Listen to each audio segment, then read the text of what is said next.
tardes. Disculpar la hora, pero bueno, entre uno y otro, con los trabajos y las historias, pues nos hemos retrasado unos minutos. Muchas gracias a todos por acompañarnos en esta tarde. Quiero dar también las gracias a nuestra hermana mayor, que hoy no la voy a hacer hablar, porque ella se pone muy nerviosa, pero bueno, ya tendrá tiempo de hablar. Saludar a autoridades del excelentísimo Ayuntamiento de Cartaya, queridos hermanos y hermanas.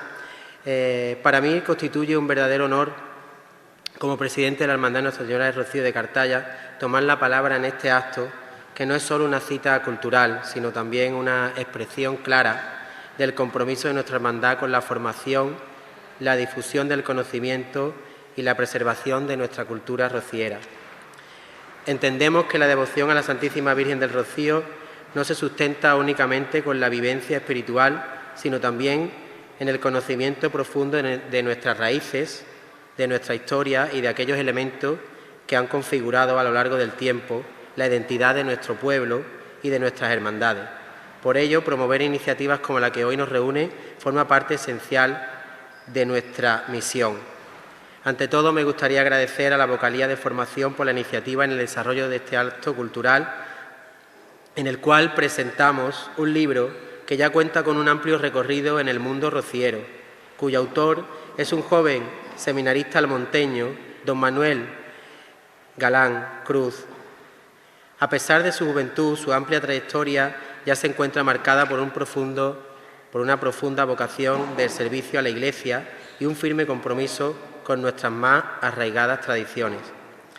Hoy nos congrega, además, su dimensión intelectual y divulgadora, que se materializa en la obra Las Ermitas del Rocío, reflejo de su profundo conocimiento, de su inquietud investigadora y su devoción sincera hacia todo cuanto representa el Rocío y su legado espiritual y cultural. Es, por tanto, un motivo de satisfacción y orgullo contar en esta jornada con su presencia, contribuyendo con su trabajo a enriquecer ese necesario diálogo entre fe, historia y cultura que de nuestra hermandad queremos seguir impulsando. Sin más, le doy la palabra a la concejala del Ayuntamiento de Cartaya y diputada de Agricultura, doña Patricia Millán Fernández. Muchísimas gracias a todos y muy buenas tardes. Bueno, pues buenas tardes a todos y a todas. Bienvenidos al Centro Cultural Alcalde Juan Antonio Millán. Daros las gracias a todos por venir, aunque la tarde se ha puesto un poco fresquita, más de lo que esperábamos, pero bueno, agradecer vuestra asistencia, agradecer a Manuel Galán, que está aquí con nosotros esta tarde para la presentación de su libro, y agradecer a la Hermandad del Rocío pues, por esta iniciativa, ¿no?, dentro del área de formación, que son iniciativas que no hacen más que poner en valor y enseñar que el Rocío no es solo la fiesta y lo que todo el mundo piensa del Rocío, ¿no?, sino que después dentro del Rocío pues hay un recorrido de fe, un recorrido de actividades que duran todo el año, y esta es una de ellas, y que bueno, que Manuel nos contará no solamente la experiencia de este libro, sino que vamos a ver ahora que tiene un largo recorrido dentro de su trayectoria profesional, donde está íntimamente ligado pues, con el mundo del Rocío. Desde el Ayuntamiento de Cartaya pues agradecemos, ¿no?, esta puesta en valor, y que esta tarde pues hayáis elegido, Manuel, este municipio para dar a conocer tu libro, que cuenta ya pues con una tercera edición. Manuel Galán Cruz nació en Almonte en el año 1980 y ahora tenemos la gran suerte de que está aquí en nuestro municipio realizando la pastoral en la parroquia de aquí de Cartaya, la parroquia de San Pedro, a cargo de don Manuel, nuestro párroco, pues haciendo, como yo le digo, las prácticas del seminario. Así que nada, agradecida también pues porque esté con nosotros compartiendo este año de tu formación. Manuel estudia en Almonte, en el Colegio Público Dunas de Doñana, en Matalascaña, y cursó bachillerato en el IES Doñana de Almonte. Estudió Historia del Arte y es doctor en Historia del Arte por la Universidad de Sevilla, donde ya ahí empieza a trabajar en lo que es la historia del Rocío. con la tesis El Santuario del Rocío, Patrimonio Artístico y Fundamentos Documentales y Sociológicos de su Expansión Devocional. Y anteriormente también hizo su tesina también en el tema de esta devoción mariana con los santuarios de Nuestra Señora del Rocío, análisis histórico-artístico.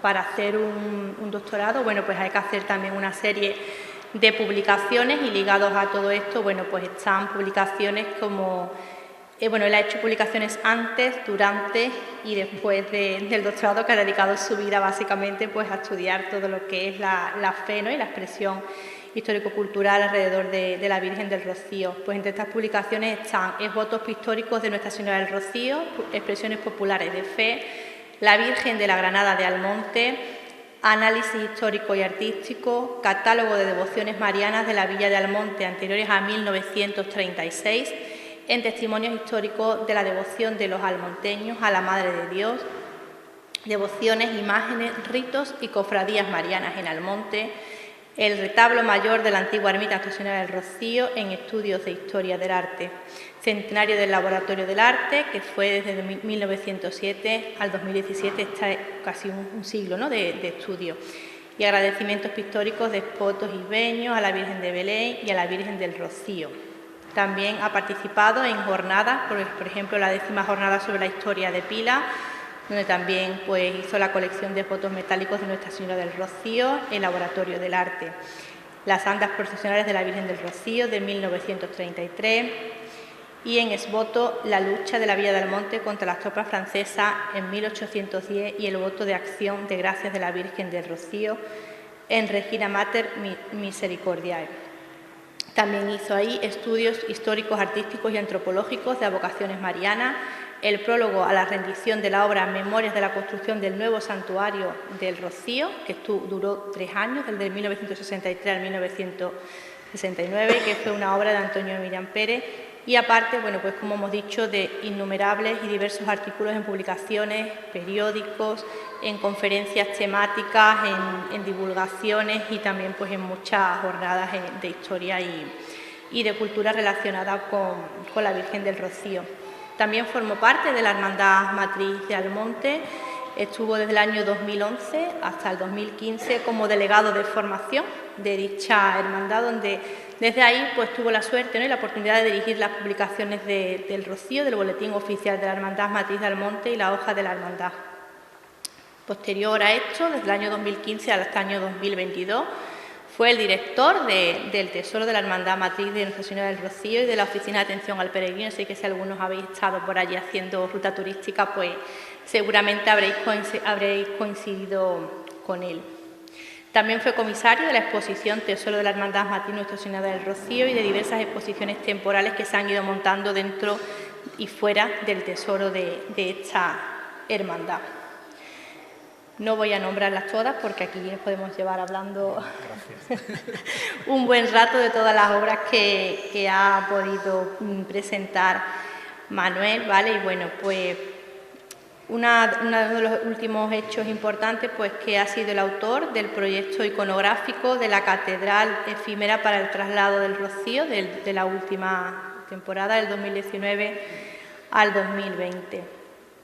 Y desde el 2021 pues, es director del Secretariado de la Pastoral de Turismo de la Diócesis de Huelva y es miembro del área de los santuarios, peregrinaciones y piedad popular de la Conferencia Episcopal Española. En el año 2022 pues, decide iniciarse en el mundo del seminario y desde entonces pues, estudia esa formación. Y bueno, pues ha llegado, como he dicho, a nuestro pueblo de Cartaya, afortunadamente, y ahí viene pues, a presentarnos su libro, Las ermitas de Nuestra Señora del Rocío, Origen, Evolución, Análisis histórico-artístico y aporte documental, que su primera edición fue en el año 2024. Manuel Cruz Galán ha sido también nombrado por el Ayuntamiento de Almonte como cronista oficial de la Romería del Rocío para el año 2024 y es miembro de la comisión que trabaja para la construcción de la nueva catedral efímera que veremos también en unos meses ya montada en el Paseo Almonte para el futuro traslado de la Virgen de este verano. Como hemos podido comprobar, bueno, pues Manuel tiene una formación exquisita y una amplia estudio dentro de lo que es el mundo, de la fe del Rocío y de todo lo que es su historia y su cultura. Y bueno, vienes a contarnos un poco pues en qué consiste este libro, que ya va por la 3ª edición. Eso significa que no he dejado indiferente a ninguno de los que nos han leído. Voy a saludar también a sus padres, que le acompañan en la tarde de hoy, que nos conocimos también hace unos meses, así que nada, bienvenidos. Manuel, te paso la palabra y que les guste mucho tu libro. Genial, muchas gracias.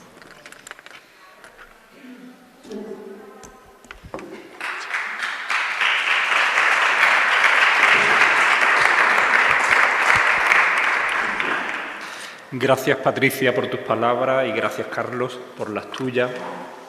San Pedro, buenas tardes y buenas tardes a todos. Os agradezco a todos, a pesar de lo intempestiva de la tarde, como decía Patricia anteriormente, que hayáis hecho el esfuerzo de venir a acompañarme y arroparme, como lo venís haciendo conmigo desde que pisé el pueblo de Cartaya en el pasado mes de octubre. Don Manuel, tengo que agradecerte nuevamente la acogida, a ti personalmente, que eres el que me tiene metido en su propia casa, y al pueblo de Cartaya por cómo me ha abierto los brazos desde que llegué. Lo dije desde Lambón, la primera vez que me diste la palabra, aquel primer fin de semana que yo llegaba aquí.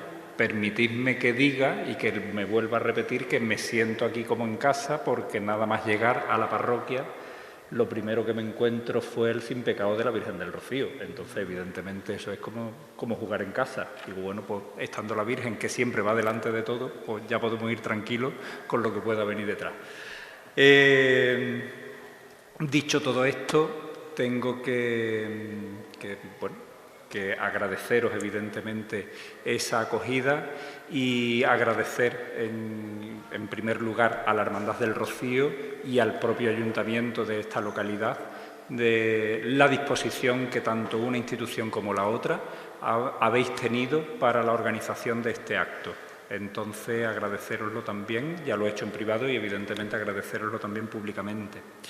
Como diría Francisco Umbral, he venido a hablar de mi libro, de manera que, bueno, paso sin más dilación a irlo comentando. El libro, que como decía y anotaba Patricia anteriormente, va por la 3ª edición, es fruto de mi tesis doctoral. No es la tesis doctoral completa. Mis padres, que están aquí, me han mal acostumbrado y resulta que, bueno, habéis podido ver por los datos que ha dado Patricia, que aburrido como que no he estado de aquí para atrás. De manera que esa mala costumbre es que no estoy habituado a estar parado. Mis padres tienen una marisquería en Matalascañas. Claro, cuando yo terminaba de estudiar me ponía a trabajar y dejaba de trabajar cuando empezaba el curso, de manera que yo realmente vacaciones pues no sabía lo que aquello era. Yo digo todo esto porque yo defiendo la tesis doctoral en el año 2015, una tesis que alcanzaba casi 1.300 páginas. Claro, aquello una tesis doctoral tiene que... Te han salido sus títulos en la cara, don Manuel, cuando he dicho las cifras.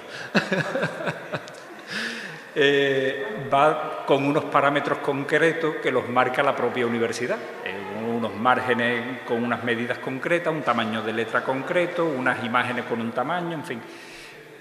Y iluso yo que cuando dispongo de tiempo para querer publicar la tesis es cuando yo dejo de trabajar, porque cuando en la universidad hacía lo mismo, terminaba el curso y me ponía a trabajar. Iba a empezar el curso, dejaba de trabajar y me iba a estudiar. Dejo de trabajar en la marisquería de mis padres y empiezo a trabajar en el santuario, como ya también Patricia ha indicado anteriormente. Claro, allí no hay temporada alta y baja. Los que vais habitualmente por el Rocío veis que allí estamos siempre en la cresta de la ola. Pues claro, allí yo cogía las vacaciones, las empezaba a coger en noviembre y a lo largo de todo el invierno una semana, y cuando pasaba un mes otra semana y así. Y claro, vacaciones realmente de yo decir me aburro, pues no las tenía. Cuando yo dejo de trabajar en el santuario y me voy a Madrid a iniciar los estudios de teología, pues resulta que cuando termina el curso me veo con 3 meses de vacaciones, que yo decía, digo, 3 meses, y yo tendré que aprender a ir a la playa por lo menos, porque claro, yo 3 meses para mí tendré que buscarme algún entretenimiento. Y ahí fue cuando digo, bueno, pues este va a ser el momento de yo coger la tesis y organizarla para poderla publicar. Iluso yo que la envío directamente a una editorial para que me dé presupuesto para poderla editar. Y claro, automáticamente me la devuelven y me dicen, mira, esto es invendible, esto es infumable, esto no hay quien se lo coma. O tú esto lo despiezas o lo haces en distintos volúmenes, pero esto no hay quien vaya a comprar un libro de este calibre. Digo, bueno, pues entonces ya está, esto hay que reestructurarlo. De manera que la desmiembro y empiezo a montar un libro con toda la investigación llevada a cabo a lo largo de tantos años para la tesis doctoral. Claro, era como deshacer un traje y con esas mismas piezas montar otro diferente. Claro, en todo momento, evidentemente, yo he perseguido que el libro mantuviera el peso científico que tiene una tesis doctoral, que había sido defendida en la propia Universidad de Sevilla. De manera que extraje de él pues esas partes que ya Patricia ha ido mencionando anteriormente. Aquello que yo había ido publicando a lo largo del tiempo, pues eso lo extraje porque ya estaba publicado, de manera que fui quitando material y eso me ayudaba también a reducir lo que se iba a publicar. No pierde, por tanto, el peso científico que tiene una tesis doctoral y lo mantiene, de hecho lo vamos a ver que hasta en la estructura eso se conserva, y el diseño del interior, porque además el hilo conductor pues no deja de ser más que la devoción a la Virgen del Rocío. Viendo a Mari Carmen y teniendo en cuenta que están aquí mis padres, yo es algo que no habitualmente, es verdad que no he hecho, pero a raíz de la entrevista que me hicisteis ayer, pues me quedé después pensando, digo, bueno, si me han hecho esta pregunta es porque lo mismo realmente interesa. Y en la presentación que hice ayer en La Palma del Condado lo leí por este mismo motivo que estoy explicando. De hecho, mis padres solamente esto me lo han escuchado decir en la presentación primera que se hizo en Almonte en el año 2024, recién salido el libro. Y la pregunta que me hacíais ayer en la radio es que ¿a quién dedicaba yo el libro? Claro, yo es algo que yo comenté en aquel momento porque era una presentación, por decirlo de algún modo, más institucional. De hecho, no sé si hay alguien aquí que estuviera en aquella, pero no había imágenes de este tipo porque eran, bueno, hablaban las autoridades que me acompañaban y yo presentaba así sucintamente el libro y ya está. Entonces, a raíz de esa pregunta de a quién iba dedicado el libro, sí lo voy a leer, la dedicatoria, porque además creo que con la dedicatoria se entiende también o se puede entender mejor el sentido de este tema para la investigación que yo llevé a cabo para la tesis doctoral. La dedicatoria dice así: a mis padres, a quienes debo lo que soy, y a la familia que ya contempla el verdadero rostro de la Virgen. Porque en el fondo, aunque yo aquí hablo de arte, pero no puedo hablar de arte en el Rocío dejando a un lado la fe. De manera que si algo nos puede enriquecer y podemos tener todos en común los que estamos aquí, probablemente sea la devoción que le tenemos a la Virgen, y todos entenderemos que la devoción a una imagen concreta o la fe en líneas generales se transmite en el seno de la familia. Y estoy completamente seguro de que al menos la mayoría, por no presumir diciendo que todos, hemos aprendido a rezar el primer Ave María o la primera Salve en la compañía de una madre o de una abuela. Por tanto, con esta dedicatoria creo que queda más que comprendido el sentido de por qué elijo este tema para la investigación. Evidentemente, sabiendo que una tesis doctoral es un esfuerzo de años de investigación en archivos, en bibliotecas y de conversaciones, porque esta tiene mucho de conversaciones con mucha gente mayor. Yo tenía muy claro que ese esfuerzo, para hacer que el esfuerzo yo lo disfrutara, yo tenía que coger un tema que a mí me apasionara. Y evidentemente un tema que me apasiona es el rocío, teniendo en cuenta, y tú Patricia me vas a entender muy bien porque tiene ascendencia almonteña, pues en Almonte hablar del rocío es como hablar del cumpleaños de uno mismo, porque se está hablando del rocío y se está viviendo el rocío permanentemente y a cada momento en cualquier lugar. Porque además algo común en Almonte es que todas las casas de Almonte tienen un sitio para la Virgen, así. Piense lo que cada uno piense, vote políticamente lo que vote, pero en cada casa de Almonte la Virgen tiene su sitio, así de claro. Pues me pongo a trabajar para sacar el libro y por fin ve la luz en el año 2024 y afortunadamente las ediciones no han sido pequeñas, lo puedo decir, no han sido pequeñas y sin embargo la primera edición no llegó a durar ni 2 meses y medio. La segunda se ha terminado recientemente y estoy ahora mismo pues presentando la tercera actualizada, como están viendo ahí, porque evidentemente cuando yo defiendo la tesis es en el año 2015, pero cuando el libro ve la luz es en el año 2024. Ustedes, Cartaya como hermandad filial joven, sois más conscientes de lo que voy a decir, y es que la fe a la Virgen del Rocío, la devoción a la Virgen del Rocío, es una fe que está viva. Y como viva que está y se van creando nuevas hermandades, pues evidentemente yo no podía sacar el libro con el mismo número de hermandades filiales con el que yo había terminado la tesis doctoral en el año 2015. Es más, sale tan actualizado como que el libro ve la luz el día 12 de enero de 2024 y eso se lleva un tiempo de imprenta además. De hecho, entró en los últimos días, ya en plenas Navidades, entra en imprenta y tan actualizado está como que está recogido incluso los últimos datos publicados en torno a la restauración de la venerada imagen de la Virgen del Rocío, que fue repuesta al culto en los últimos días del año 2023. Y esta tercera edición, actualizada ya, pues tiene recogidos las últimas piezas que han sido bendecidas y donadas en la última Navidad, así como las pinturas que están en las capillas laterales, que fueron terminadas inmediatamente, días inmediatos antes a la romería del Rocío de 2025. Para la cubierta del libro, como están viendo en pantalla, yo tomo esta imagen que tienen ahí, un cuadro de gran formato que se conserva en la parroquia de Santa María Magdalena de la localidad sevillana de Dos Hermanas. Un cuadro que está firmado en el ángulo superior derecho.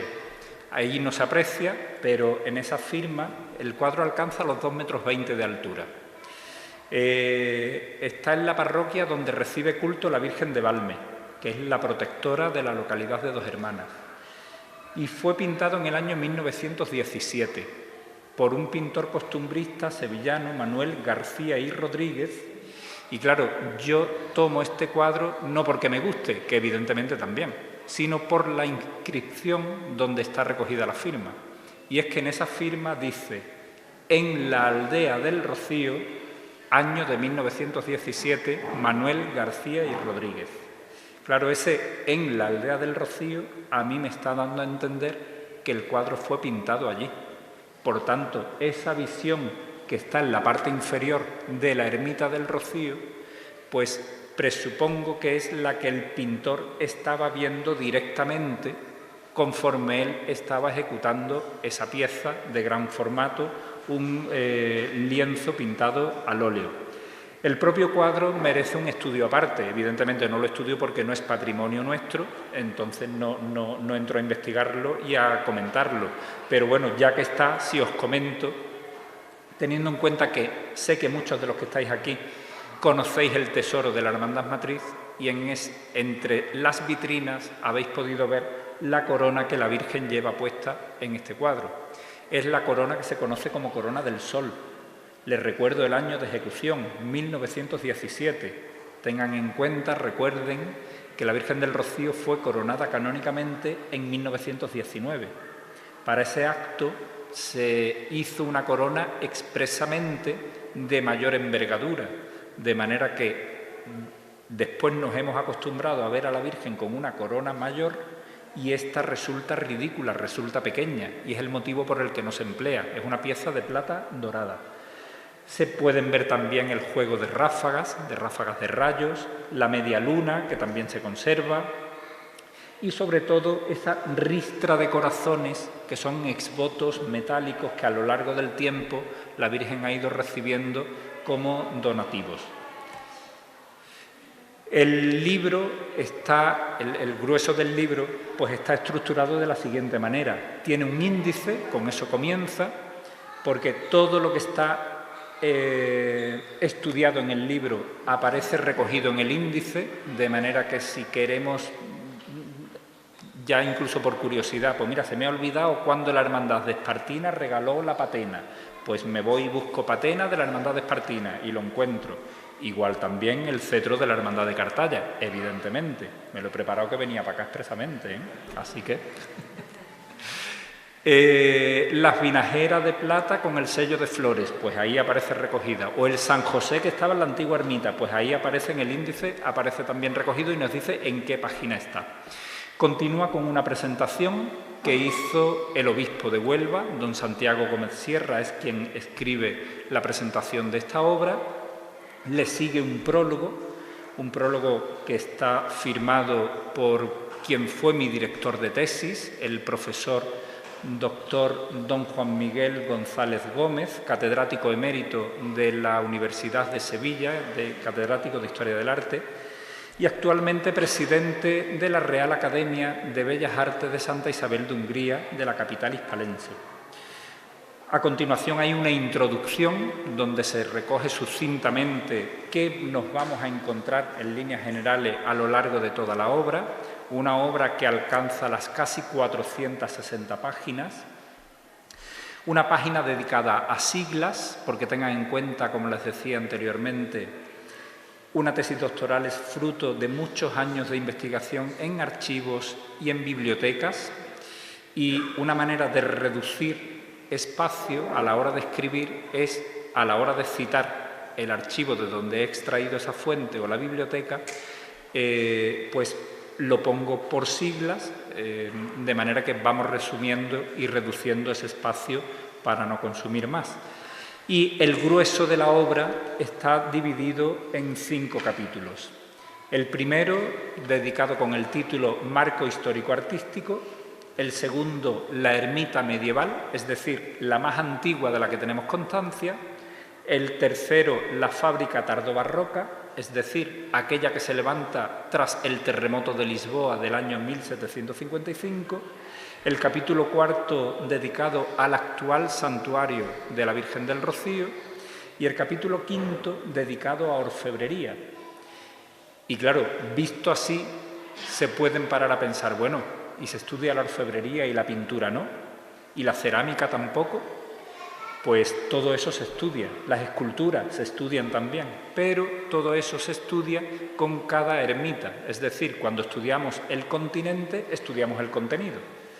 Y cada ermita ha tenido su retablo, pues en cada capítulo se estudia el retablo que estuviera en aquel edificio. Y dedicando un capítulo expresamente a la orfebrería me permitía introducir más piezas que estaban estudiadas que hubieran quedado un poco descolgadas, y era una manera de que estuviera, ya que estaba el estudio hecho y la investigación, pues que estuviera también ahí todo recogido. Le sigue un capítulo dedicado a conclusiones. No es normal ver unas conclusiones en un libro, pero sí lo es en una tesis doctoral. Les vuelvo a decir, como decía anteriormente, que he perseguido en todo momento que el libro no perdiera el carácter científico que tiene una tesis doctoral, de manera que mantengo el capítulo dedicado a las conclusiones. Le sigue un apéndice documental donde se aportan 33 documentos, 33, cuyas fechas están comprendidas, el más antiguo en el año 1597 y el más actual, el más próximo a nosotros, del año 2020. Pues en ese margen cronológico se compendian 33 documentos que nos ayudan a a aportar luz y más información a lo que ya se estudia en el resto de la obra. Son documentos, algunos muy dispares, porque algunos yo extraigo lo que realmente nos aporta el dato y el interés. Y probablemente algunos sean de 2, 3, 4 líneas. Otros son documentos completos, que algunos son breves, pero otros, como por ejemplo el proyecto arquitectónico del actual santuario, está transcrito tal cual, de manera que se publica íntegramente, y eso son varias páginas y está también recogido en ese apéndice documental. Le siguen unas fuentes, las fuentes básicas de las que hemos bebido para esta investigación. Le continúa una amplísima bibliografía, que es la que nos ha ayudado a conseguir también mucha información, y una novedad con respecto a la tesis doctoral defendida en el año 2015, y es la webgrafía. Claro, yo a un archivo puedo ir a buscar información histórica, pero lo que ha sucedido esta mañana o sucedió ayer, eso me lo voy a encontrar en la prensa, no en un archivo histórico. De manera que, como les decía, sale lo más actualizado posible, pues evidentemente esos datos relacionados con la restauración de la Virgen, con las pinturas bendecidas justo antes de la pasada romería, o las piezas de plata bendecidas esta Navidad, todo eso está recogido en la prensa y publicado, de manera que en la webgrafía pues nos aporta todo eso. Y termina con un índice del propio apéndice documental. Todo esto ya quizás con vistas más dedicado a la persona curiosa o al posible investigador que pueda utilizar esta obra, porque le puede ayudar a encontrar ese documento que vaya queriendo buscar con mayor facilidad, teniendo en cuenta que no todos los documentos tienen la misma disposición. Para entrar en materia, pues les pongo este plano, este mapa, para que vean. Abarca parte de las 3 provincias más occidentales de Andalucía, parte de Huelva, parte de Sevilla y parte de Cádiz. Quiero que observen las líneas que cruzan todo ese territorio, unas líneas blancas. Esas líneas, que todas convergen en un punto concreto, ese punto es la aldea del Rocío. Y lo pongo porque esto nos ayuda a entender mucho mejor por qué la aldea, por qué el santuario está donde está y no en otro punto. Visto así, viendo que esas líneas cruzan el mapa, les tengo que decir que el Rocío es un punto crucial en tanto en cuanto es un cruce de caminos. Cuando las hermandades se crean, no desbrozan los montes para abrir vías de peregrinación, sino que cogían, igual que yo he cogido la carretera esta tarde para venir y no he asfaltado una carretera nueva, pues cuando las hermandades se crean, empiezan a coger para peregrinar hasta el Rocío los caminos, las vías de comunicación que venían empleando los pobladores de esas 4 comarcas de donde surgen esas líneas blancas. Esas 4 comarcas son la costa onubense, la costa gaditana, el Aljarafe sevillano y el Condado de Niebla. Así se entiende mucho mejor, viendo la nómina, el listado de hermandades del Rocío, cómo empiezan a surgir en círculos concéntricos, porque se va expandiendo como una onda cuando tiramos una piedra al agua. Digo todo esto porque tenemos que decir, yo he indagado, hemos llegado hasta el siglo XIII para poder analizar el origen de esta devoción mariana, y es que en el siglo XIII se reconquista el reino taifa de Niebla.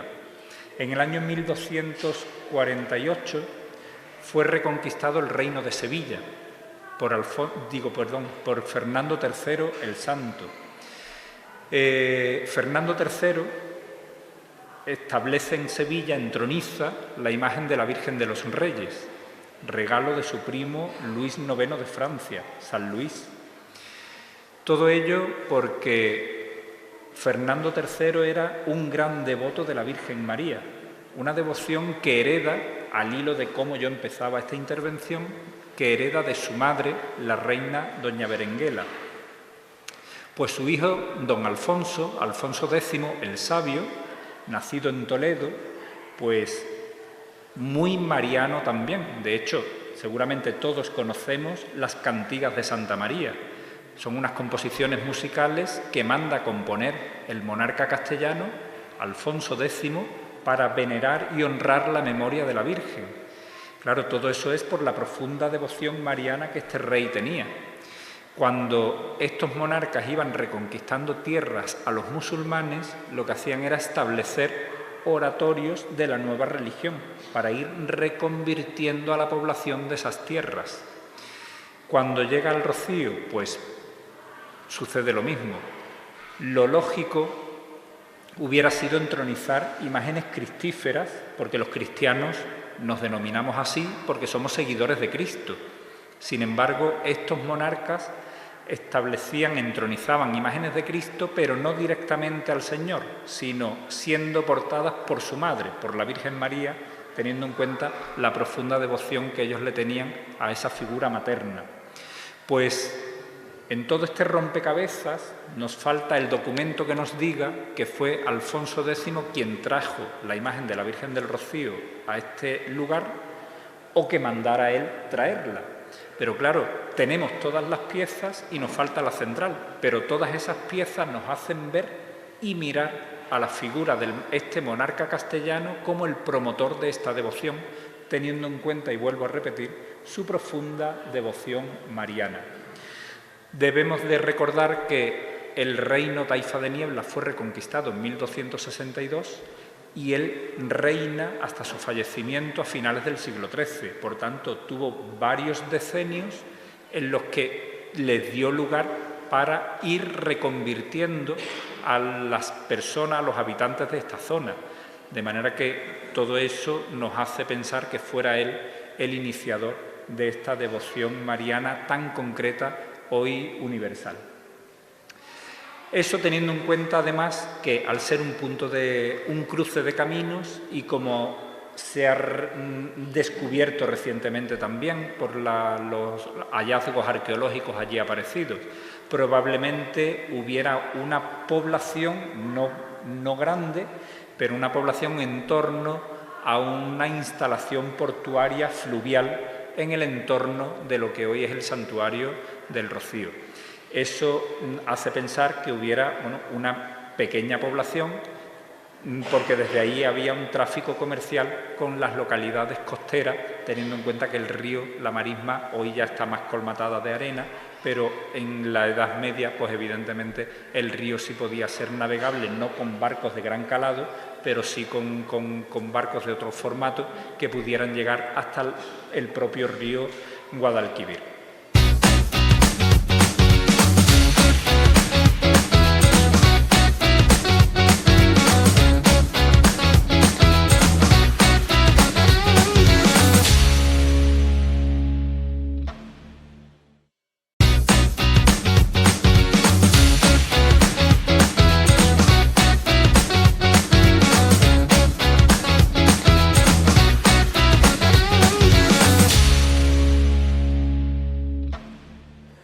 De aquella primitiva ermita tenemos este grabado que está fechado en el año 1754. Ahí aparece la imagen y se la extraigo ahí para que la vean un poco ampliada. Una ermita de la que tenemos los primeros datos en las reglas más antiguas que se conservan de la Hermandad Matriz de Almonte, las reglas que fueron redactadas en el año 1757. Y cuando habla de esa edificación, dice que tenía 10 varas de largo. Una vara castellana era una unidad de medida que medía unos 84 centímetros y medio aproximadamente, centímetros arriba abajo, dependiendo del punto de la península donde nos encontráramos. Pero bueno, tenemos que imaginarnos una edificación que cabía sobradamente dentro de esta sala, porque tendría como unos 8 metros y medio de profundidad. Esa profundidad no es otra que el largo del tronco que iba a servir de viga principal para la cubrición del edificio. de este edificio religioso o de una casa, vamos. Entonces, el palo más largo y más fuerte es el que se utilizaba como viga principal de sustento del resto de vigas secundarias para esa cubrición a dos aguas, como vemos ahí. Fíjense que aquí encontramos esta ermita, no sé si alguien la conoce, es la ermita de la Virgen de Cuatro Vitas, en la localidad aljarafeña de Bollullos de la Mitación. Está ahora mismo en medio de un olivar.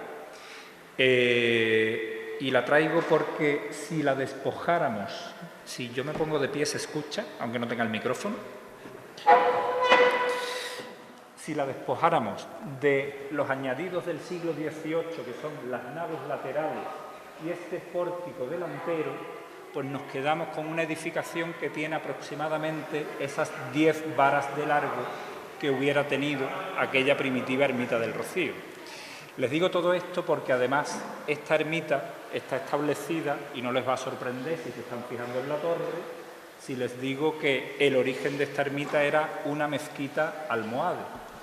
Claro, cuando se reconquista, o cojo el micrófono, cuando se reconquista el reino, muchas veces los edificios no se hacían ex professo, sino que se reconvertían edificios que ya existieran. No sé si conocéis Niebla y habéis visitado la parroquia de Niebla. Pues la parroquia de Niebla claramente, porque de hecho conserva hasta el hueco del mihrab, es una mezquita reconvertida en templo cristiano. Tiene incluso el hueco del mihrab. Entramos a la parroquia de Niebla a través de un patio con una fuente, que es el patio y fuente de las abluciones del primitivo oratorio musulmán. Pues en este caso ocurre igual. La torre es muy interesante, es de la misma época que la propia Giralda sevillana. Es más, se repiten los motivos decorativos de la Giralda, se repiten en esta torre. Y Bollullos de la Mitación es una localidad que estaba fronteriza con el reino nazarí de Granada. Hablamos muchas veces de Jerez de la Frontera, que estaba también en el límite del reino, Arcos de la Frontera, Morón de la Frontera, y Bollullos de la Mitación deriva su nombre de Bollullos de la Delimitación. No es de la frontera, pero está en el límite. No tiene el mismo nombre, pero es un sinónimo. Pues ahí tienen ya un sentido a todo esto. En el siglo XVIII se le añade todo eso, pero cuando es reconquistada se reconvierte su orientación. Yo no derribo el edificio, solo que hago una obra mínima y le doy un sentido totalmente distinto. Es decir, donde estaba el hueco del mihrab, desde donde se dirige la oración a los musulmanes, pues yo eso lo tiro ese muro y abro la puerta de ingreso al nuevo oratorio, y la puerta original de ingreso desde el patio de las abluciones al oratorio musulmán, yo lo ciego y hago una pequeña hornacina donde entronizo la imagen a venerar. Es lo que sucede aquí. Si visitáis la ermita lo podéis ver con total claridad. Y otra cuestión que es pareja con la ermita primitiva del Rocío es su orientación. No tenía orientación, no tiene orientación litúrgica canónica, sino que está orientada sur-norte. La orientación canónica es oeste-este. El Señor es yo soy la luz del mundo, dijo. Ego sum lux mundi, claro. La orientación de los templos católicos está orientada al este, que es por donde sale el sol. Ese es el sentido. Pues esta está orientada sur-norte, porque en origen el templo almohade estaba orientado de norte a sur. De norte a sur, ¿por qué? Los edificios almohades no miran a la Meca, miraban a la ciudad que está al sur de Marruecos, la ciudad de Tinmal, de manera que esta está orientada al sur, igual que lo estaba el edificio primitivo de la aldea del Rocío. Por tanto, nos hace ver y pensar y abrir la hipótesis, como así la planteo en este trabajo de investigación, que el edificio, la primitiva ermita del Rocío, no se construyera ex professo para albergar a la imagen venerada de la Virgen, sino que fuera un templo preexistente que fue reconvertido para la cristianización de esas tierras que durante tanto tiempo estuvieron bajo dominio islámico. Pues esta portadilla que veíamos aquí se supone que es esta que ven aquí.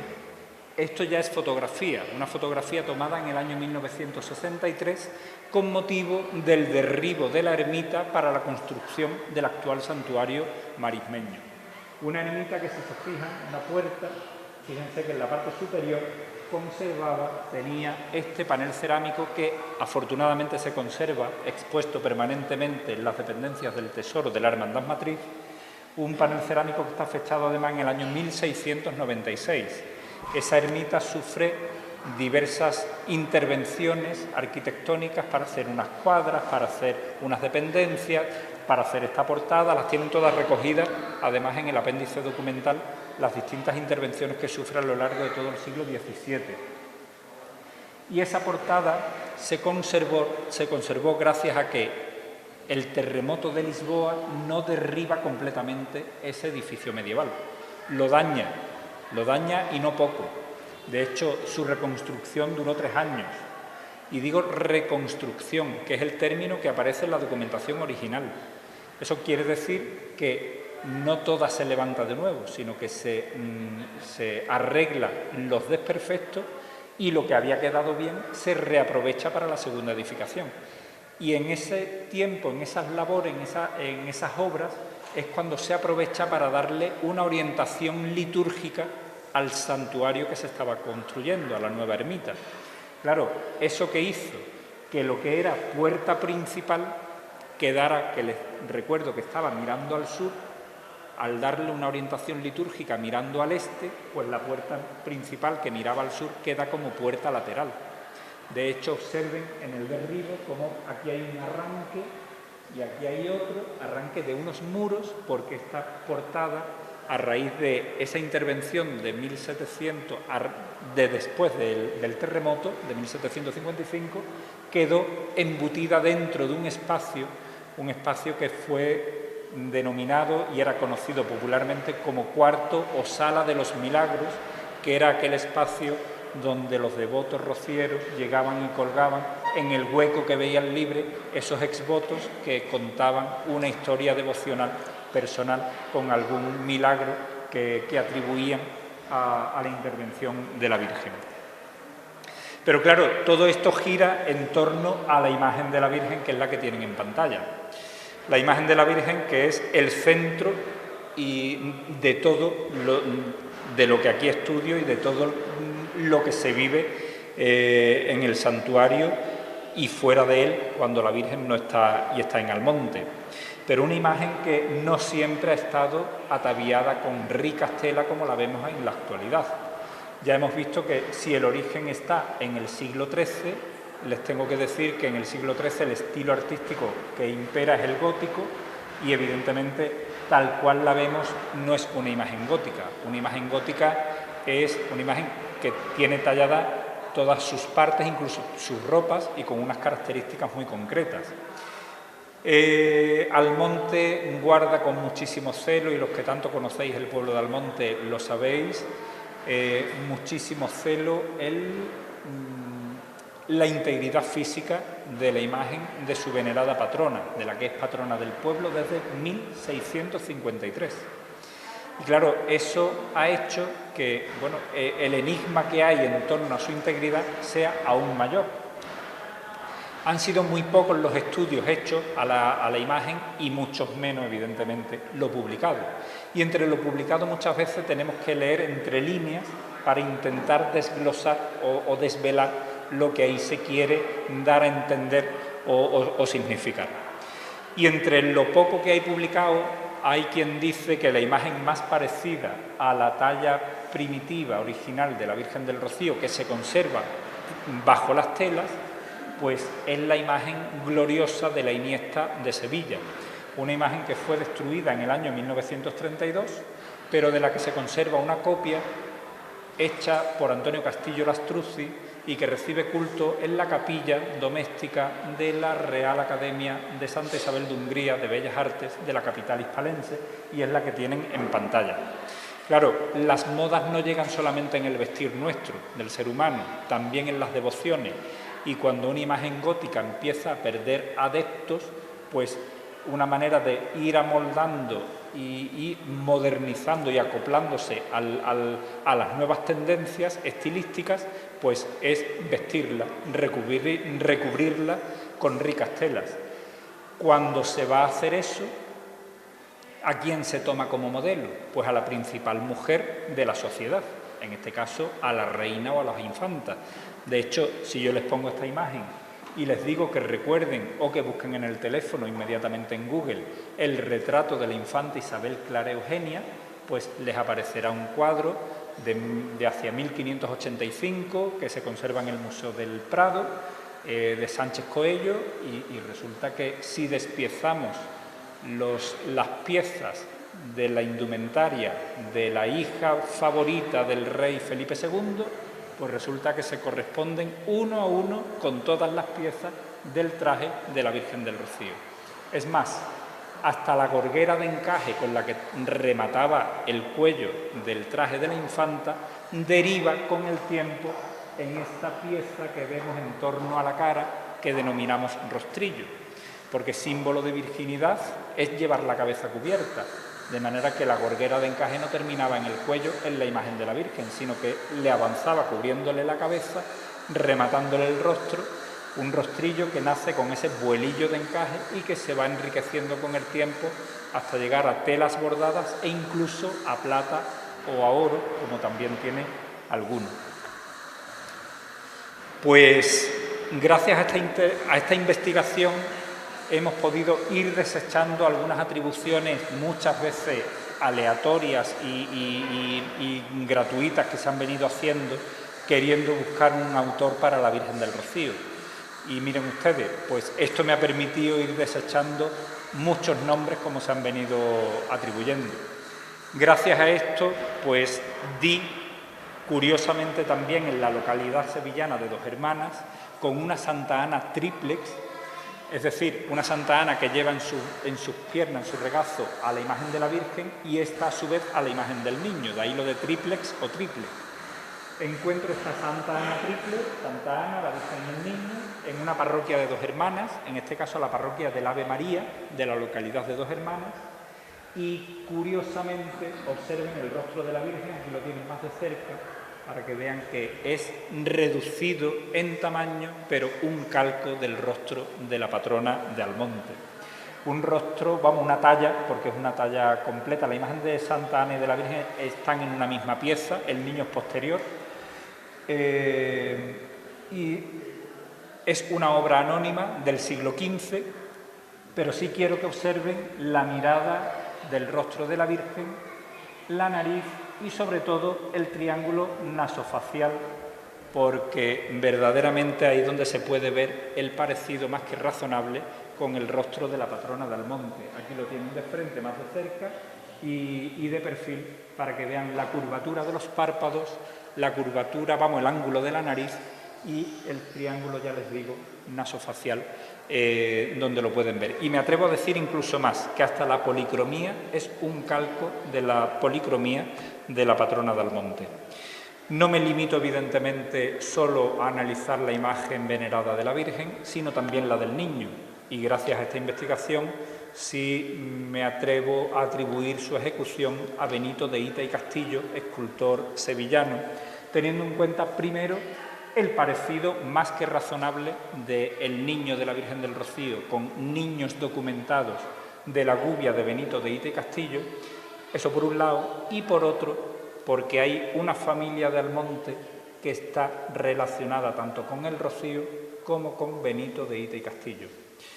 Llevando a cabo la investigación, es que la investigación es muy interesante y engancha, y resulta que doy con una escultura de San José, aquí lo tienen, un San José de 80 centímetros de altura, estaba en un oratorio privado, obra de Benito de Hita y Castillo, que se conserva actualmente en el Museo Diocesano de los Llanos de Aridane, en la localidad de, en los Llanos de Aridane, en la isla de La Palma, en el archipiélago de Canarias. y llega a este museo diocesano donado por la familia Tello de Eslava. No sé si recuerdan que el grabado anterior he dicho que fue mandado hacer por los Tello de Eslava. Los Tello de Eslava, una familia almonteña de la que creo que tiene más importancia de la que se le ha venido dando hasta el momento, y a eso he llegado, a esa conclusión he llegado gracias a toda esta investigación, teniendo en cuenta que los Tello de Eslava eran una gente muy bien posicionada social y económicamente. Varios miembros de la familia fueron alcaldes de Almonte, uno fue canónigo de la Catedral de Sevilla, un año, este mismo canónigo fue un año canónigo de la Catedral de Murcia, pero regresa a Sevilla, fue promovido incluso a obispo de Gran Canaria y rechazó el episcopado para seguir viviendo como canónigo en Sevilla, y no pierde su vinculación con el pueblo de Almonte. Tal es así como que él fallece estando en Almonte. En Almonte tenía su casa, tenía sus tierras, tenía sus trabajadores, tenía su ganado, y de hecho era muy querido tanto en el pueblo por los almonteños como por los propios trabajadores. De hecho, encontré también el documento, que tras su fallecimiento el velatorio duró 4 días, tuvo que ser embalsamado y volvió a Sevilla para ser enterrado en la capilla de la Virgen de la Antigua, que ya eso dice también el peso que este hombre debió tener en la sociedad del momento, en la capilla de la Virgen de la Antigua de la propia catedral hispalense. Y claro, Tello de Eslava, este Tello de Eslava se llamaba José Carlos. Hubo varios Josés en la familia. San José era una figura a la que esta familia le tenía gran devoción, y un descendiente de ellos pues dona este San José, que estaba en su oratorio privado, porque él era gobernador de la isla de La Palma, y donó este San José al Museo Diocesano. Digo todo esto porque el canónigo, en el año 1733, junto a su hermana Isabel Damiana, regaló una saya bordada a la Virgen del Rocío, y regaló también las ráfagas más antiguas que se conservan de la Virgen del Rocío. Son las ráfagas que suele llevar la Virgen para su procesión, para Pentecostés, las ráfagas semicirculares, de perfil semicircular. Claro, si nos paramos a pensar por un momento que estos dos hermanos le están regalando una pieza metálica, porque un tejido yo lo puedo doblar o alargar, pero una pieza metálica lo puedo hacer, pero evidentemente cuesta más trabajo. Hay que o cortar o soldar. Pero quiero decir, con una pieza metálica lo que está haciendo es, de algún modo, fijar una manera de ser vestida. Y están fijando una iconografía concreta para la patrona de Almonte. Por tanto, no es descabellado pensar que la ejecución del divino pastorcito, el divino niño de la Virgen del Rocío, estén detrás los hermanos Tello de Eslava también en su ejecución, teniendo en cuenta además ese lazo que hay entre ellos y la devoción rociera, ellos y la devoción a San José, y ellos y la figura del escultor sevillano de Benito de Ite y Castillo. En esta imagen, que aquí lo tienen mucho más próximo, veis el parecido, vuelvo a decir, más que razonable, entre el niño del San José de los Llanos de Aridane y el niño de la Virgen del Rocío, como están pudiendo ver en pantalla.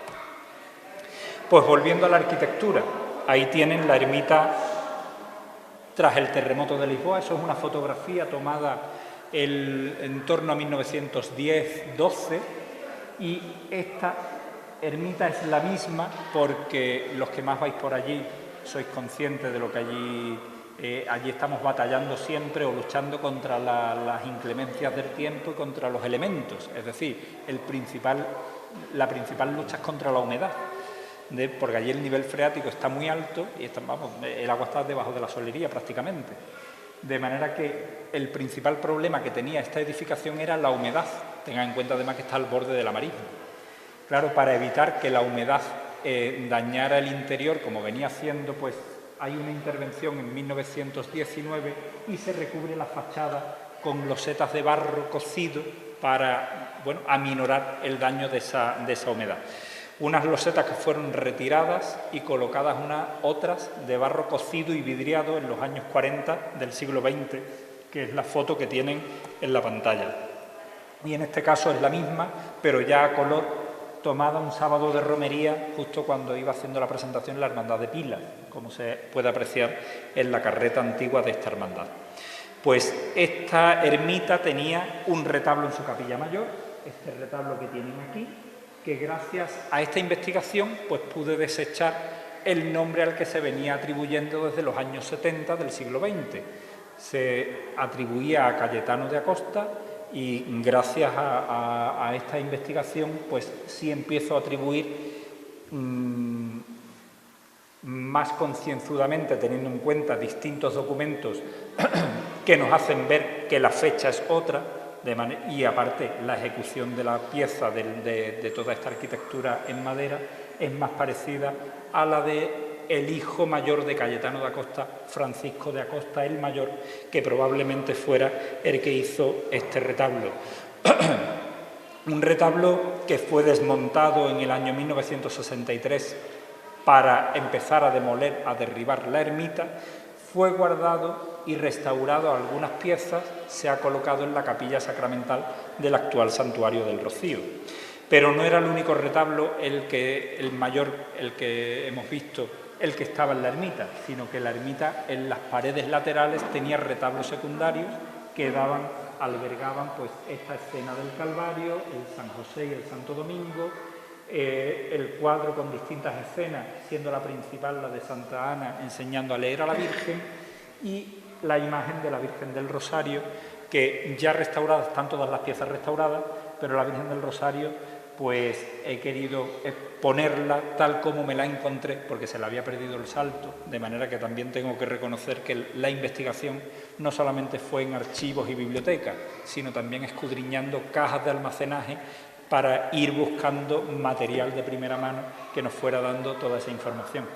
Y la pongo así porque quiero que aprecien que la imagen de la Virgen del Rosario del siglo XVII es bellísima, conservaba incluso hasta las ropas que cubrían todo el armazón de su cuerpo.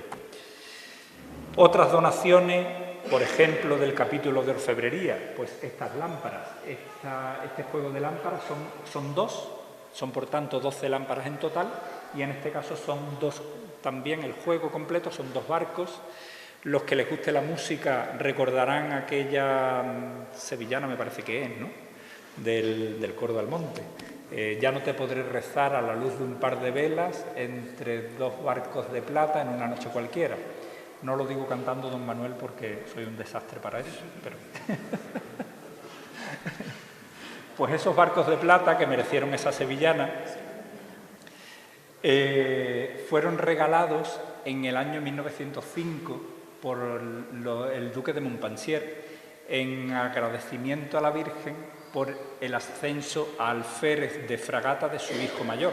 Así queda recogido en la propia vela de los barcos. En las dos está el mismo texto grabado, de manera que la pieza en sí ya es documento. Y estas lámparas de plata también fueron regaladas en los años 50 por un devoto sevillano que quiero recordar el apellido Osorno.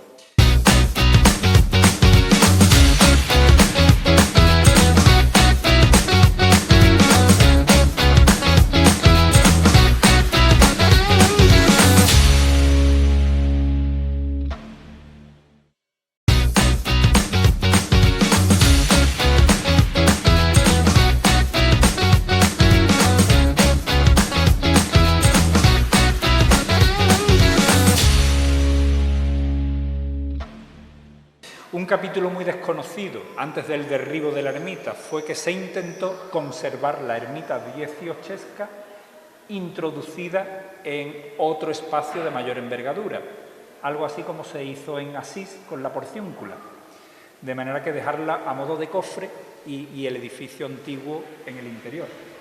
Y se pide un proyecto al arquitecto sevillano don Aurelio Gómez Millán, y él hizo este proyecto marcadamente conventual, fíjense en esta arcada lateral, pero de él destaco sobre todo el perfil del chapitel con el que remataba la torre campanario. Y es que ese perfil recuerda claramente el perfil curvilíneo de la Virgen del Rocío cuando tiene puestas las ráfagas que la han hecho archiconocida solamente su silueta. Y lo que perseguía el arquitecto es que desde cualquier punto de la aldea se supiera dónde estaba la Virgen recibiendo culto.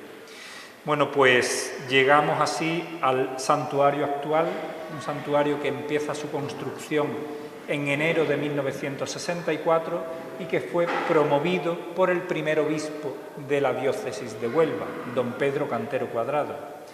Huelva es una diócesis muy nueva. La bula de creación, quiero recordar que se titula Laetamur Vehementer, pues está firmada en Castel Gandolfo el 22 de octubre del año 1953 y el primer obispo de Huelva, don Pedro Cantero Cuadrado, llega aquí en los primeros meses, quiero recordar que en marzo de 1954. Cuando él viene, al poco visita el Rocío, claro, era una diócesis que estaba naciendo y cuando llega al Rocío y ve que hasta el Rocío venían, no había carretera, la carretera fue promovida también por el obispo, ve que hasta el Rocío venían peregrinando hermandades desde multitud de lugares distintos y lejanos, y claro, se da cuenta que el Rocío podía ser el buque insignia de una diócesis que estaba emergiendo en esos momentos. De manera que él pues alienta al pueblo de Almonte en concreto y a los rocieros en general a la construcción de un nuevo templo, diciendo algo así como que a pesar de la carga afectiva y emocional de esta ermita, la Virgen parece una joya entre nubarrones. Claro, tenemos que entender esas palabras poniéndonos en ese contexto.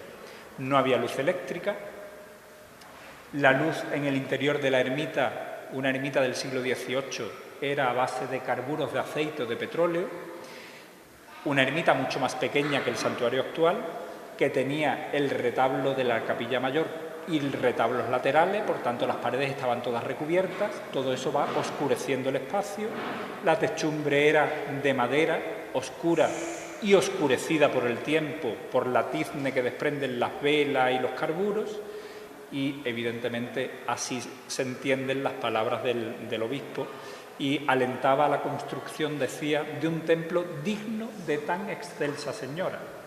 Esto era en los años 50 y hasta el año 1963 no se derriba la ermita y se empieza la construcción del actual santuario, que aquí lo ven, en 1964. Un santuario que está vivo, como viva está la devoción. Probablemente el ejemplo más claro sea este espacio que os marco aquí, el balcón del Papa, porque ese ángulo terminaba en ángulo recto, esa esquina. En proyecto no estaba ese balcón, y lo pueden ver porque el proyecto lo tienen ahí publicado también. Cuando Juan Pablo II decide venir al Rocío, pues la Hermandad Matriz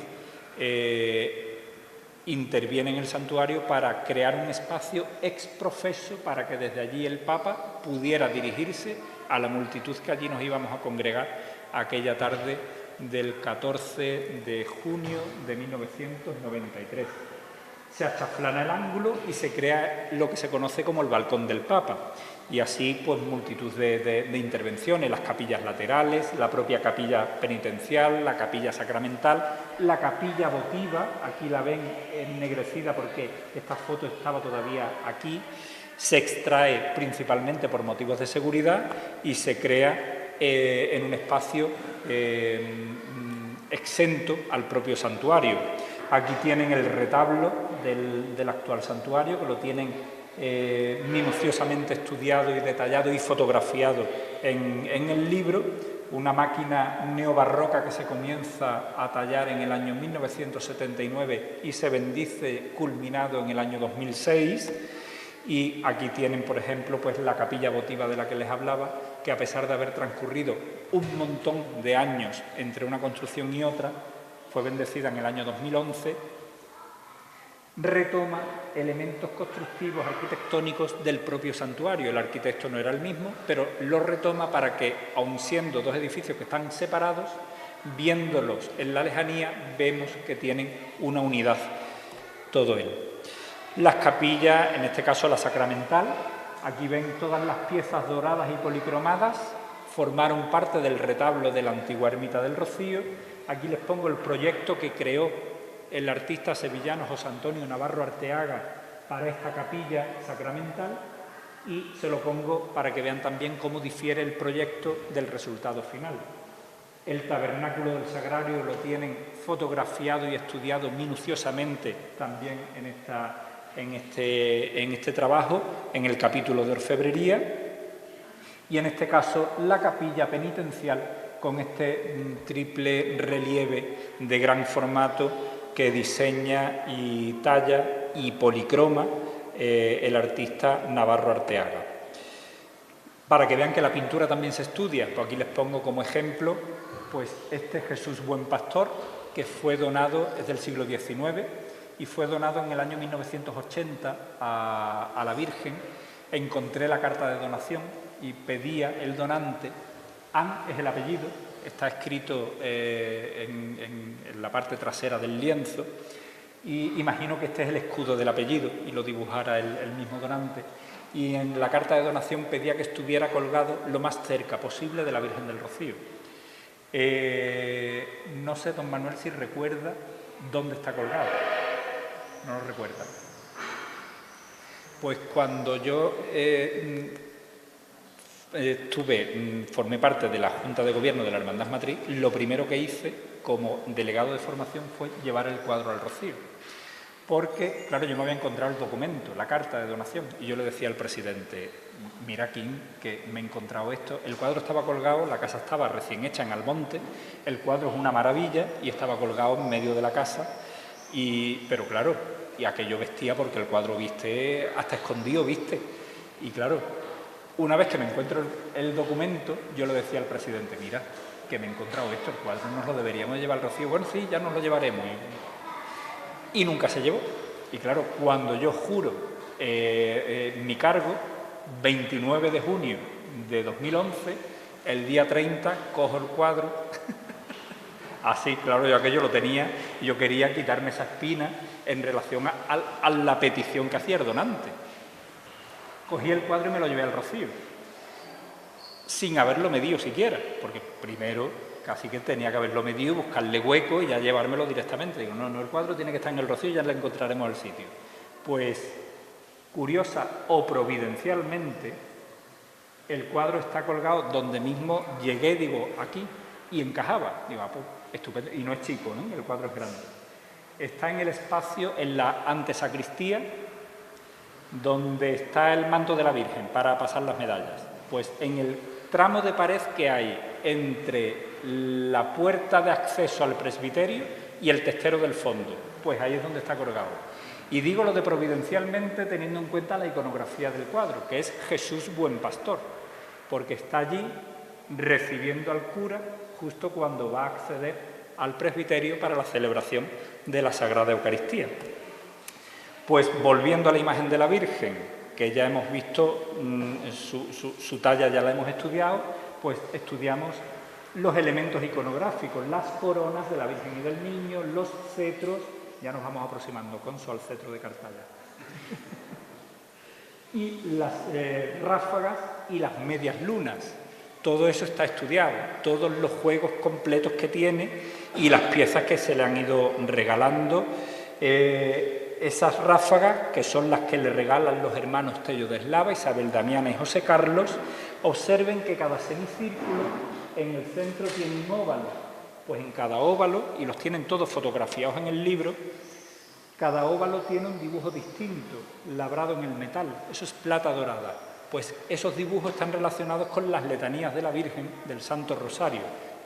Al final es todo un grito a la Virgen.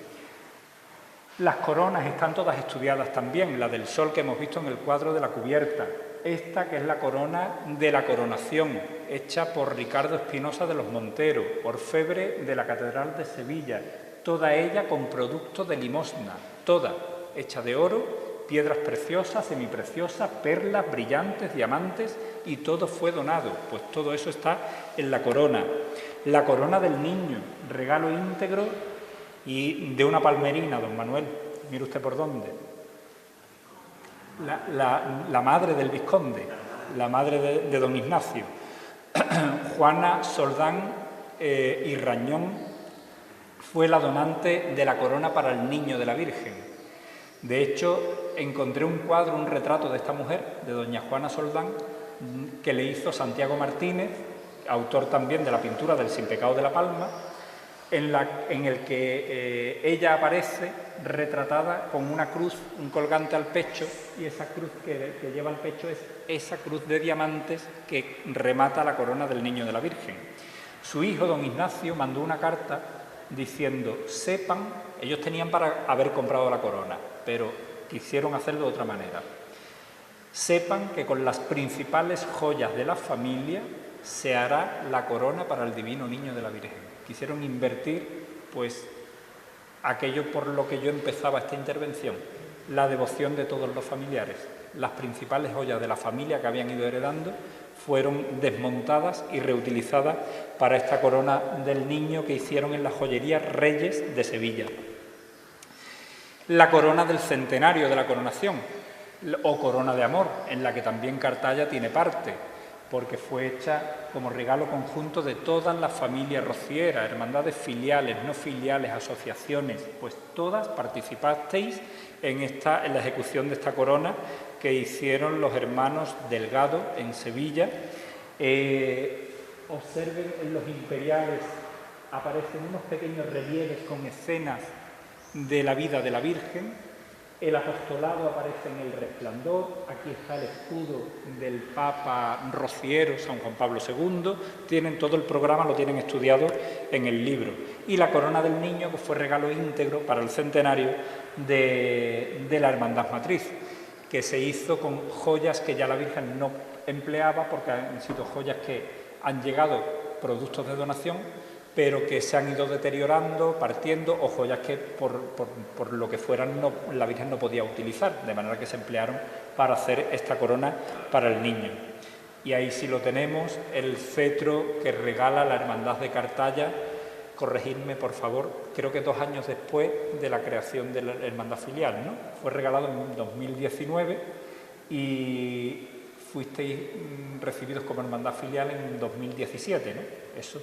Siendo Conso, hermana mayor, que ahí es presidenta. Me lío porque además en cada diócesis hay un tratamiento distinto. Que a raíz de aquello es de cuando empezamos a tener tanta relación como afortunadamente tenemos. Aquí está el cetro que regala la Hermandad de Cartaya, de plata dorada, y lo tienen también, esta misma fotografía es la que está publicada en el libro, y lo tienen también detalladamente explicado y comentado. Uno de los últimos regalos, pues un cetro también, en este caso un juego completo para el cetro de la Virgen, cetro del niño y orbe para el niño, regalado por el artista nazareno Manuel Lombo, todo hecho en oro, piedras preciosas, las tienen todas numeradas en el libro, piedras preciosas, diamantes y marfil natural. De hecho, Manuel me comentaba que a lo largo del tiempo, de los años que se llevó ahorrando para poder regalar esta pieza, como él quería hacerla, claro está, pues fue buscando en anticuarios bolas antiguas de marfil, de billar, porque claro, el marfil ahora mismo está prohibida su comercialización, pero las bolas antiguas de billar se hacían con marfil natural, de manera que buscó bolas en anticuarios para poder tallar las piezas de marfil que tiene este juego que tienen en pantalla.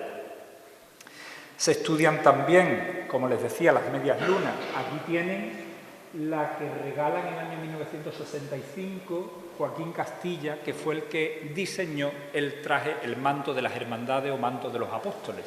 Pero también tienen estudiada la peana sobre la que la Virgen pasa la mayor parte del tiempo, la peana del camarín, una pieza de orfebrería de plata hecha en el taller de Villarreal en Sevilla. Así como este paso procesional, un paso en el que también La Palma tuvo bastante que ver, un paso que fue regalado por esta mujer, Juana Soldán y Rañón, junto a sus hijos Ignacio y Juan de Cepeda, regalaron en el año 1933.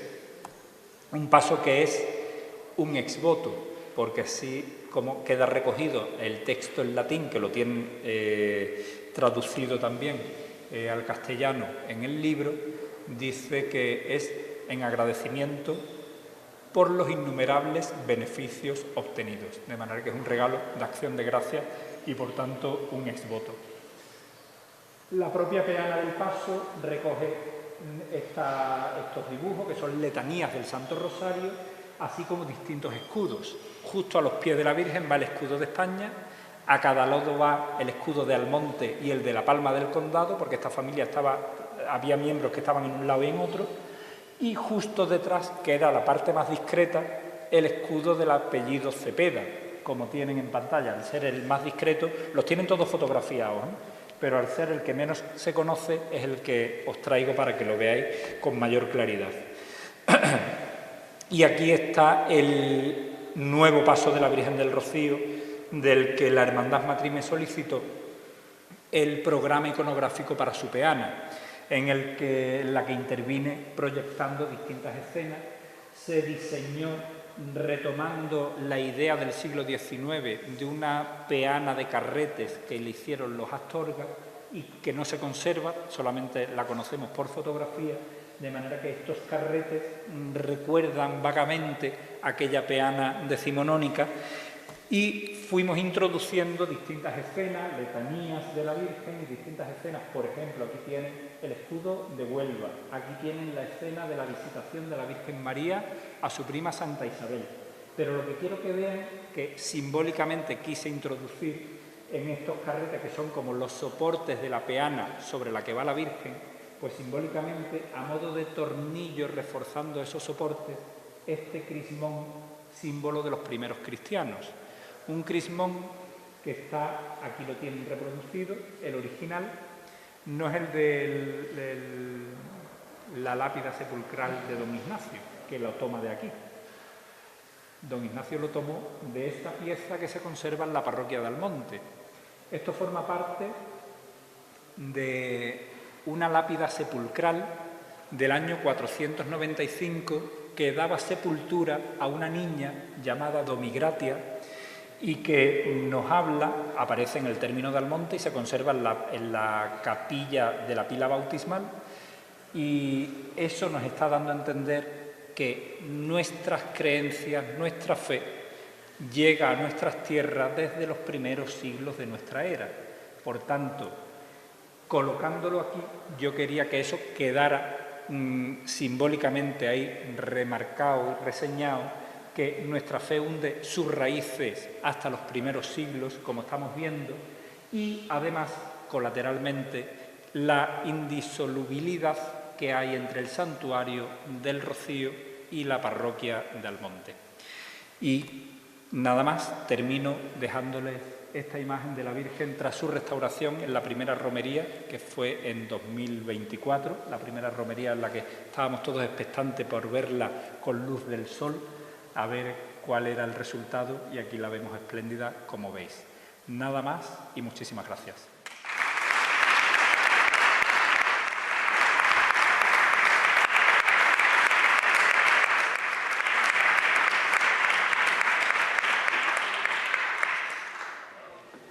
Bueno, Manuel, una verdadera obra de arte.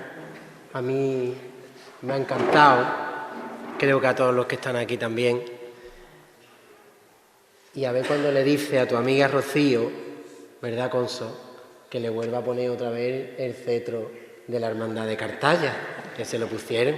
Y yo tengo una anécdota también, porque, como bien has dicho, Conso era en aquel momento la presidenta, y yo por motivos personales no pude acudir a la peregrinación de Cartaya, que fue cuando entregamos el fin de semana. Entonces Conso me dejó el cetro toda la noche en casa, y yo decía, como entre uno en mi casa, Conso mañana me mata. Entonces, bueno, me llevé toda la noche contemplando el cetro, como bien has nombrado. Creo que tiene mucho que contar y que leer el libro.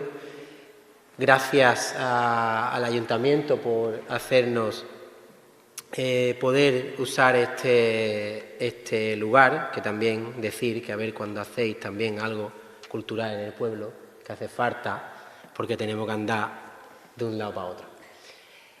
Y bueno, aquí en la exposición que nos han permitido, pues también vemos una ventana que abre al santuario del Rocío, que no estaba preparado, pero bueno, está bien, es la Virgen y la fe. Pues muchas gracias. Le doy la palabra, en este caso también a la concejala, y espero que hayáis disfrutado. Y también comentar de que ahora el autor pues firmará unos ejemplares y también todo aquel que quiera adquirir un ejemplar pues estarán aquí para la venta. Muchísimas gracias y buenas tardes.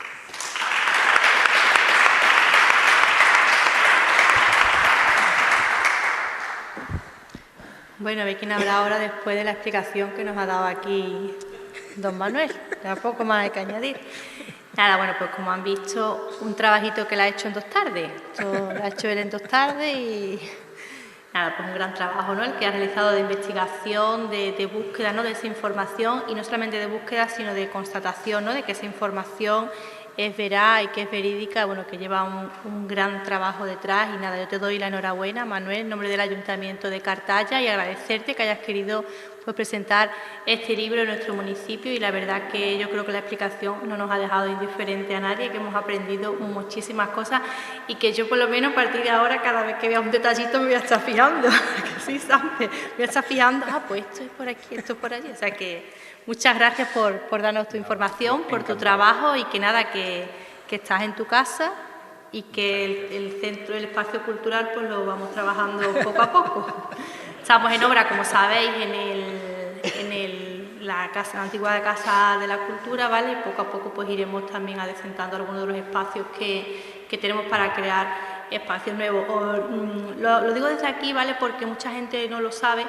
Yo se lo dije a Carlos y se lo ha pasado también un poco, pero para cualquier hermandad o cualquier cosa, no tenemos ya el centro de arriba de la Casa de la Cultura, pero sí tenemos el edificio de la feria, donde hacemos el acto de inauguración de la feria, la Copa de Bienvenida, y allí hay un salón de actos, que ese edificio era el antiguo edificio de Servicios Sociales Comunitarios, que tenemos ahora mismo una concesión, ¿vale? Que ahí tenemos un salón de actos para cualquier hermandad o para cualquier entidad o asociación que lo necesite, pues que también está disponible con proyector, con cañón y con climatización, ¿vale? Pues para que lo sepáis, que de momento y temporalmente, hasta que podamos tener otro espacio, lo tenemos a disposición para cualquier fin que necesitéis. Actualmente tenemos allí el aula de la experiencia, que es únicamente un día a la semana, y el resto de días pues está disponible. Pues nada, muchísimas gracias a todos, y vamos a comprar a Manuel el libro para estar más informados aún. Gracias.